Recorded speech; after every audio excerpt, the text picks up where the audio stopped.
ఇక్కడ కోల్ ఉంది, రిసోర్సెస్ అన్ని ఉన్నా సరే ఎన్టీపీసీకి ఇవ్వడం ఇది చాలా ఇబ్బందికరమైన విషయం. ఎన్టీపీసీకి ఇస్తే 8,000 మెగావాట్లు 4,000 మెగావాట్లు ప్రపోజల్ వాళ్ళు కూడా అడిగారు. 8,000 మంది ఉద్యోగాలు పోతుంది.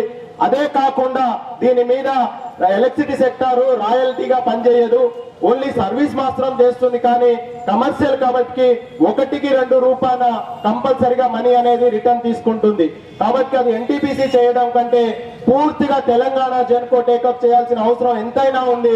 ఈ విషయాన్ని మాత్రం మరొకసారి మరి దేవన్న గారి ఆధ్వర్యంలో, అదే రకంగా ఈటల రాజేందర్ గారు, కిషన్ రెడ్డి గారు వాళ్ళకు కూడా రిపోర్ట్ సబ్మిట్ చేసినాం. ఇది ముందుకు తీసుకెళ్లి మోడిఫికేషన్ లో కంపల్సరిగా తీసుకొచ్చే రకంగా పనిచేస్తారని, దాదాపు 3 గంటలుగా మాతో ఈ అసోసియేషన్ కి ఎప్పుడు వెన్నుదండుగా ఉంటూ అన్న అని చెప్తే వస్తున్నా తమ్ముడు అని చెప్పేసి దమ్ము ధైర్యాన్ని ఇచ్చి ఇవాళ ఒక తండా నుంచి వచ్చిన వ్యక్తిని ఇక్కడ నిలబడేటట్టుగా తీర్చిదిద్దిన అన్న ఈటల రాజేందర్ గారిని ఈ సందర్భంగా మాట్లాడవలసిందిగా రిక్వెస్ట్ చేస్తున్నాను.